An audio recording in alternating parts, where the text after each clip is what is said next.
Cary Grant's wife opens up about the actor's real life.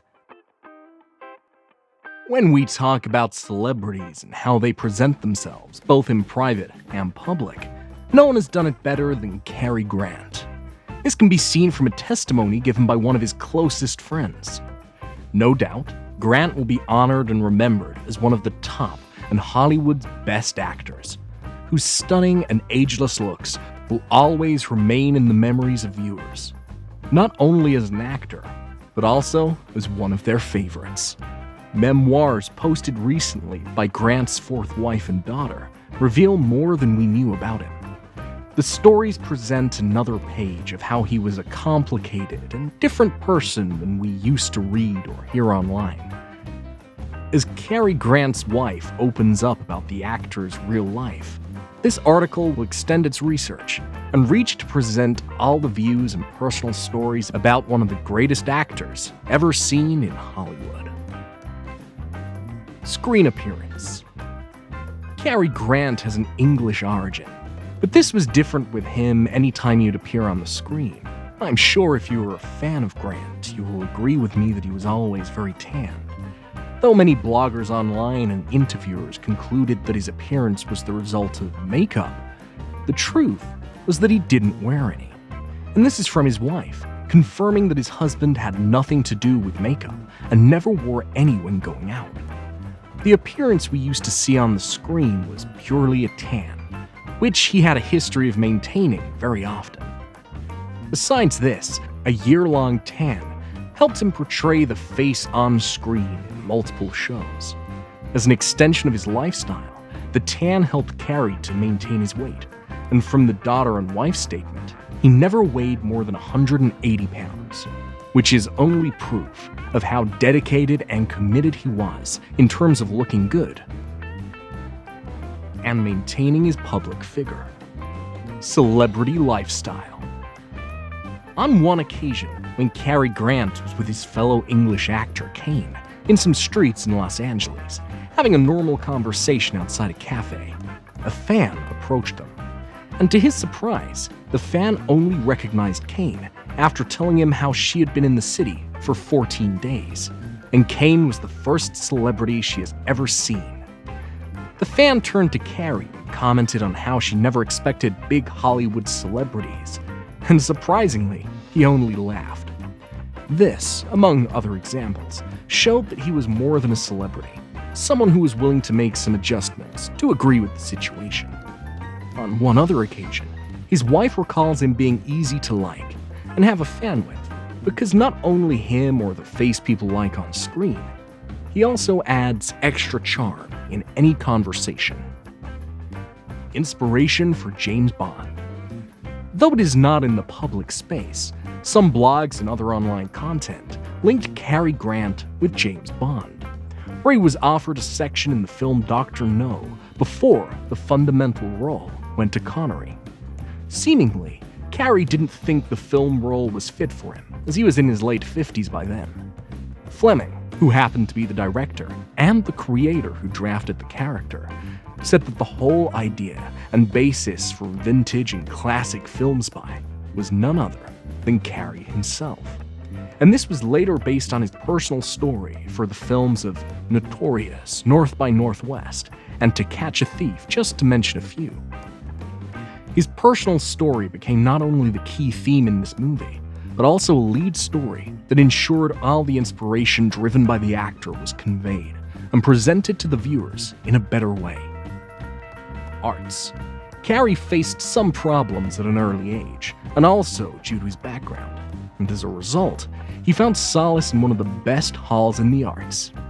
He was also one of the lucky few to be awarded a scholarship to grammar school in Fairfield, before getting expelled at the age of 13.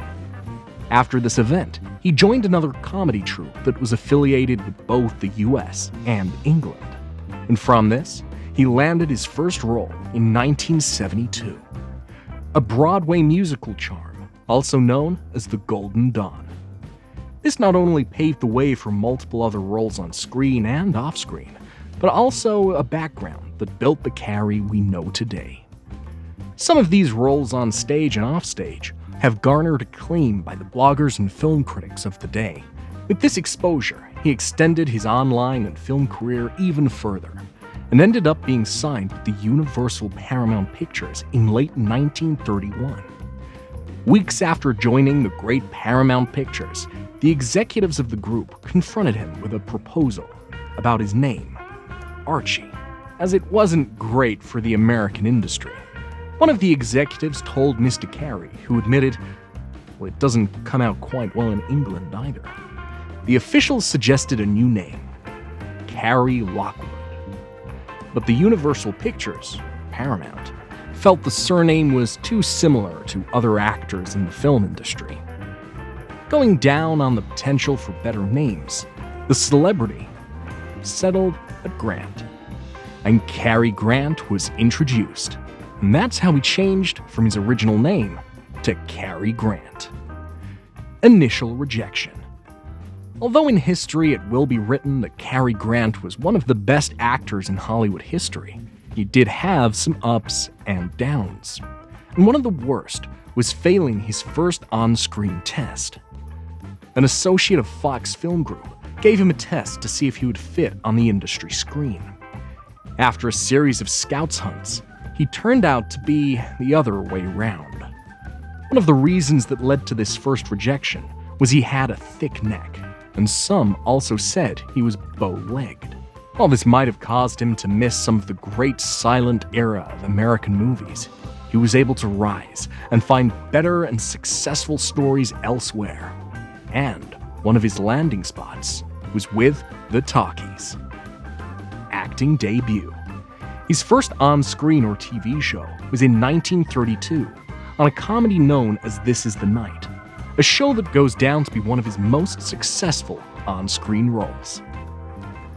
From this, he found his space in the film industry and established himself as a handsome, suave lead in shows such as Hot Saturday, Go to Hell, and Madame Butterfly. He was also featured alongside the great Mae West in her show She Done Him Wrong, and many more. In this show, Mae credits herself with the ability to discover him, and also having starred in his previous movies. She attributes this to featuring him helping Carrie secure more deals in the acting industry. Just like any other story of great men, he had a list of movies that threatened to ruin and potentially end his career. Though this list is made of shows that might still have been the best in the industry, they appear to be the darker side of Carrie. Most spectacular run ever. After a series of being rejected and him refusing to be an example of failure, Carrie's perseverance eventually paid off. The comedy show, under the screen name Awful Truth, was released in the late 30s, and beginning acting strings of screen hits. Schwartz, a movie critic for the film Atlantic, called this the most amazing and most spectacular run ever for any actor, especially in the American market. It is from this movie that he received 2 award nominations for being the best actor for all-season Penny Serenade in the late 1940s, and also in 1944. War contribution. Multiple sources confirm that Grant did not serve in the war, or rather, his contribution was not directly impacting World War II. Though, in his acting career, he received the Royals Medal for services in freedom. It is from this section we find out that he was hired as an actor spy, who actually went ahead and spied on his wife and fellow actor Woolworth Barbara at the time of the Cold War. The Hutton family was one of the most well-known and richest families, but they were believed to have some affiliation with fascists, or perhaps even direct support. Besides, Cary donated his entire paycheck from the 2 shows to war contribution, and his philanthropic act led him to be recognized as one of the freedom contributors of the cause of freedom. The best film. Cary attracted a significant amount of online attention in terms of his legendary acts and the interest of filmmaker Hitchcock's favorites. This incorporates the great To Catch a Thief in one of the shows he happened to work alongside Kelly on Suspicion and Northwest. From his point of view, he thought he was going to win an Oscar, but this show opened more ways for him to penetrate into the movie and film industry. It is from this favorite show that he was expected to win, but he didn't get any Golden Award, despite being picked and nominated for the year's Best Actor in 5 different categories. It had been recorded and noted by his ex-wife that Cary wasn't the type of actor to win small awards, because, in most of the show, he made the whole sessions look effortless. Life outside acting. Multiple sources link Cary's history outside acting as an act of wishing to spend more time with family. His daughter, Jennifer, was born in 1966, the same time of the year when he made a decision to put aside all acting-related tasks and retire so that he could have more time with his daughter. He then refocused his whole attention on the business world and later joined a board of executives for cosmetic producer Fabergé. Though many bloggers and online sites associate this with a ceremonial appointment, many fans were surprised to see him advance even further as a business person. He continued making it even better in the business world by being nominated on other boards such as Hollywood, which he later shifted to Pinnacle Entertainment, and Delta Airlines, which later merged with Western Airlines in '87. He also made a board of directors in MGM Studios in '75, and multiple others. His ex-wife holds that it is from this position she realized he was more than just a TV actor. He was someone who could run other things outside of the entertainment world, and this can be seen from his outstanding record in Hollywood during his time as part of the team. Retirement. As an actor, his on-screen life ended when his daughter was born. But sources confirm he stopped appearing in multiple production companies in 1952. And when asked about his early retirement, he said he doesn't see his old approach on screen lasting forever, because the likes of Marlon Brando and Dean James were quickly taking the film industry to another level.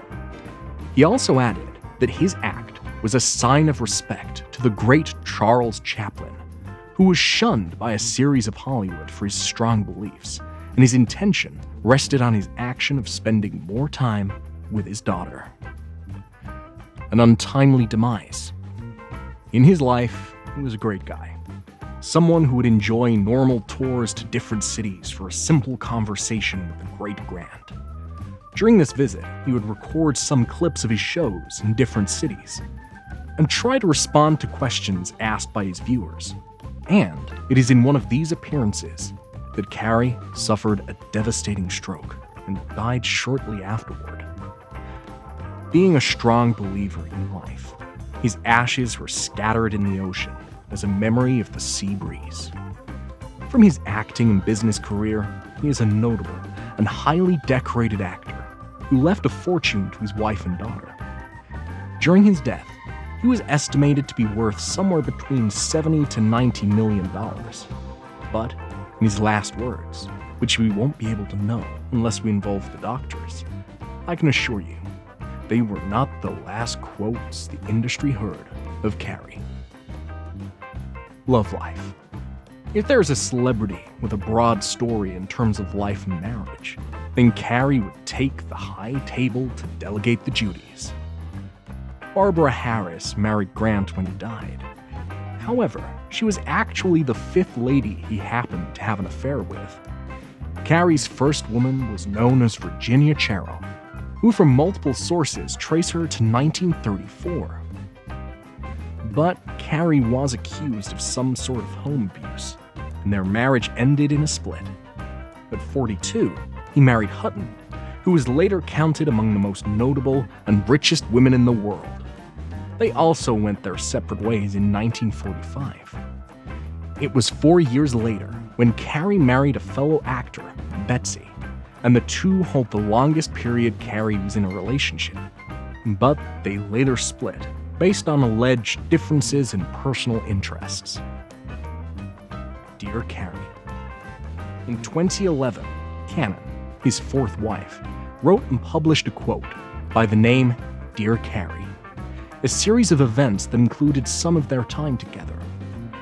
In this script, Cannon confessed that although she enjoyed spending time together with Grant at the beginning of their love, she came to meet a real dark side of Cary. She holds that away from the pretty face online. Cary was a controlling and demanding character who forced her not once to give up her childhood dream of acting to fit in her life. After their illegal split, Dylan's career advanced even further, which was a clear indication that Cary had something to do with Cannon being affected by the controlling and demanding nature of her lover. This can be seen after their split. Cannon was nominated for various awards, despite a series of their critics. In one of the books, Diane describes a shift in Cary's attitude, which she attributed to some of his old raising or upraising after she made a love proposal. She quotes, "Cary would start hinting negatively on my appearance, and always agitated on our big day." She adds, after the wedding day, "I could see some changes in him, and the same replicated on me, because my ring or wedding ring started to swell, and we had to find someone to blowtorch it off. I don't know, but that was a sign, and I wish I knew it. And when I found out, all of her women had the same stories." These are the stories that most of us read online or hear, that he was, in one way or the other, affiliated with some kind of demons. But Cannon wrote that he was a good person after he died. She fell in love with his last image, and all she could be hoping for a new life. In her stories and article, Cannon summarizes all of them in just 3 words. "I felt so much affection for him, and it is from a series of events that I happened to know him more, but for the viewers and lovers, he was a great man."